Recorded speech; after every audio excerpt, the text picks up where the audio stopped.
O direito civil está presente no cotidiano de todas as pessoas e por isso ele pode ser entendido como o direito do cidadão. O direito civil é um ramo do direito privado que traz as regras que pessoas físicas e jurídicas devem ter em sociedade. E a sua principal lei é o Código Civil de 2002. Dentro do direito civil, podemos encontrar diversas subdivisões, como o direito das obrigações, direito dos contratos, direito das coisas, direito empresarial, direito de família, direito das sucessões e por aí vai. O objetivo de dividir o direito civil em áreas é para estudar cada assunto de forma mais específica.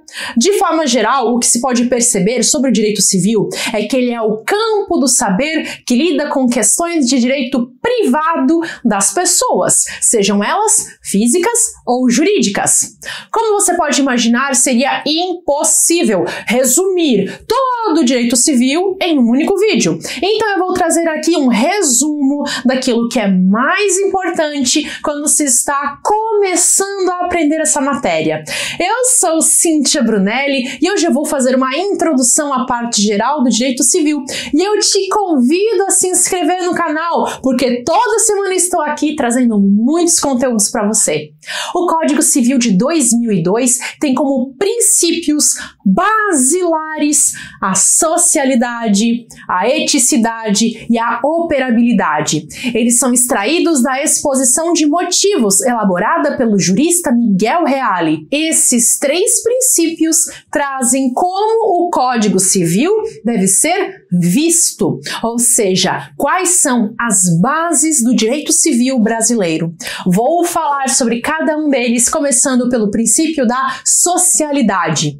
De acordo com o princípio da socialidade, os direitos coletivos devem prevalecer sobre os direitos individuais. Isso trouxe para o Código Civil uma perspectiva bem diferente e até mesmo oposta da visão que era adotada antes pelo Código Civil anterior, que era do ano de 1916, que tinha uma visão bem mais individualista. O princípio da socialidade tem a função de inspirar a criação de normas que sejam capazes de acompanhar os avanços sociais para satisfazer interesses coletivos. Um dos objetivos do atual Código Civil é o de deixar para trás o caráter individualista e até egoísta do Código anterior de 1916. É falar menos em eu e mais em nós. Os valores coletivos são favorecidos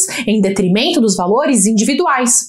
Ainda que o direito civil seja um ramo privado, ele deve levar em consideração a sociedade em que o indivíduo se encontra. O princípio da socialidade é responsável por diversos avanços, como por exemplo o artigo 421 do Código Civil, que diz que a liberdade de contratar deve ser exercida nos limites da função social do contrato. Em outras palavras, você é livre para fazer contratos, desde que eles respeitem a função social de trazer dignidade aos envolvidos. Outro exemplo da aplicação do princípio da socialidade está na função social da propriedade, possibilitando a uso capião. Vamos agora para o segundo princípio norteador do direito civil, que é o princípio da eticidade. O princípio da eticidade rege todo o ordenamento jurídico. A eticidade traz a ideia de que a aplicação da lei deve ser realizada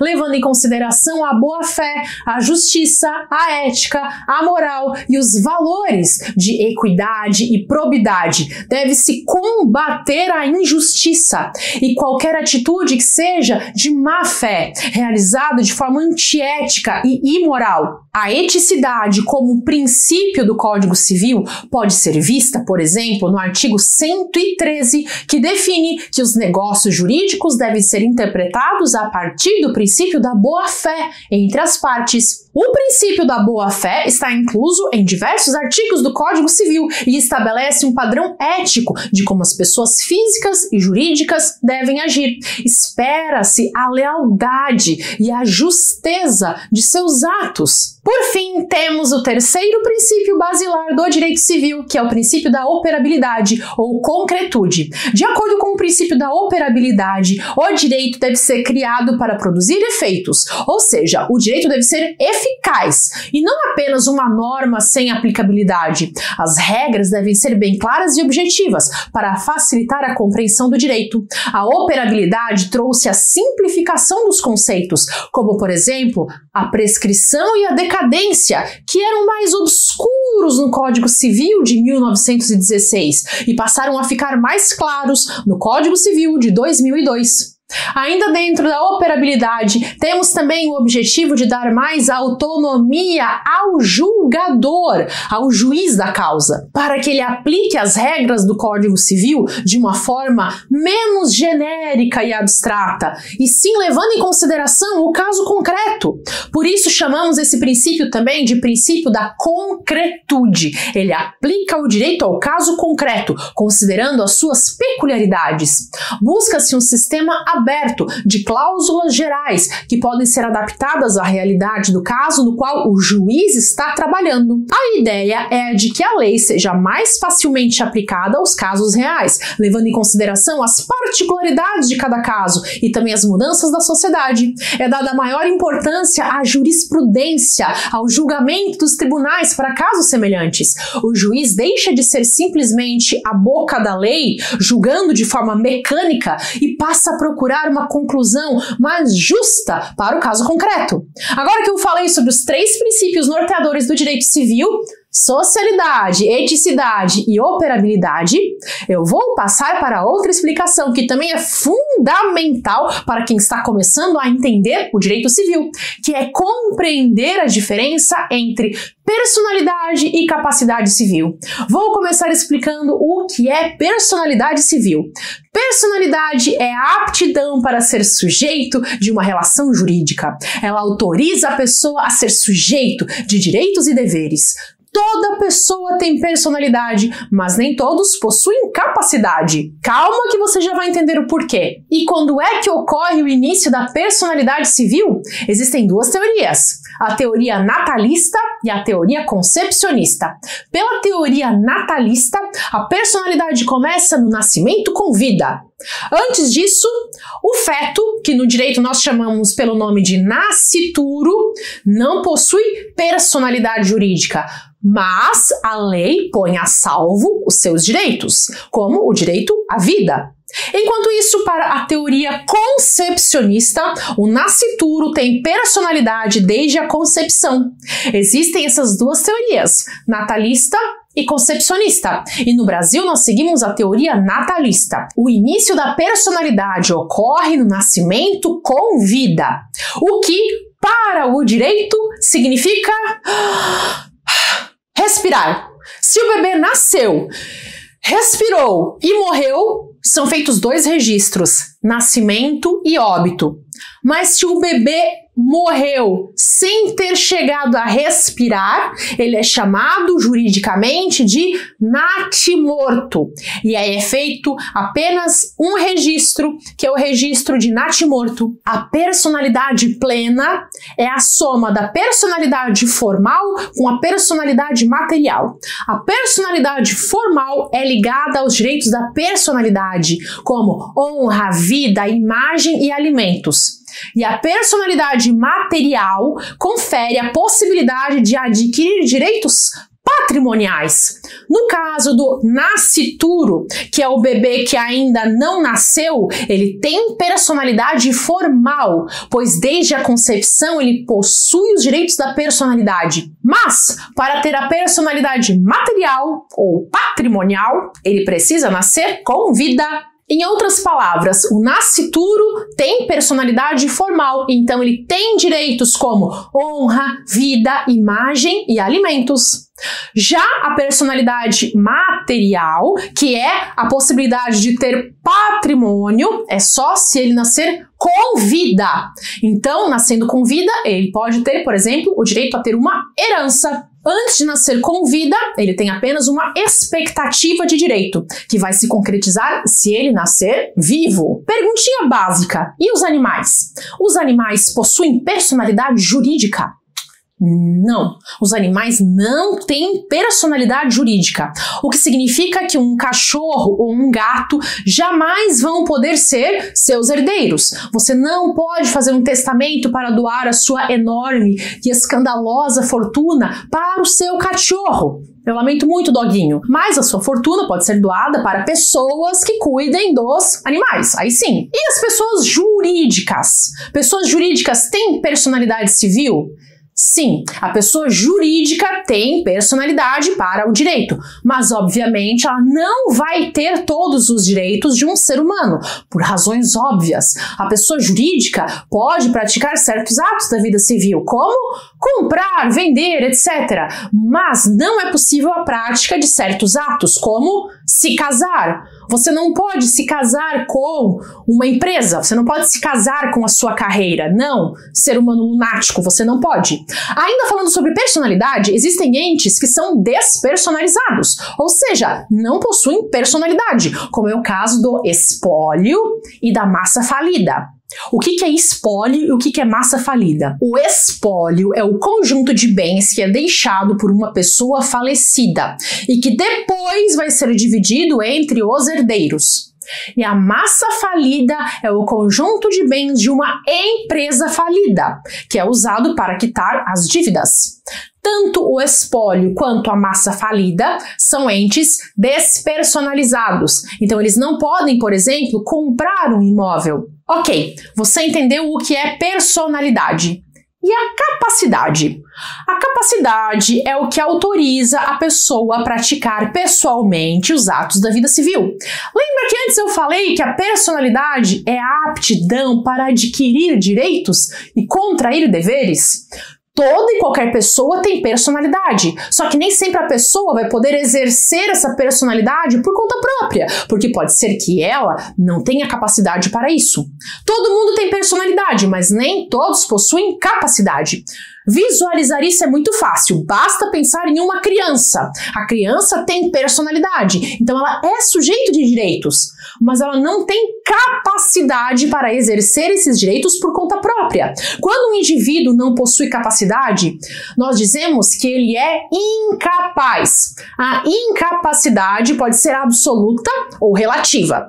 A incapacidade absoluta acontece quando a pessoa não pode praticar sozinho nenhum ato da vida civil. Os absolutamente incapazes são os menores de 16 anos. Quem ainda não completou 16 anos é considerado incapaz absoluto para exercer pessoalmente os atos da vida civil.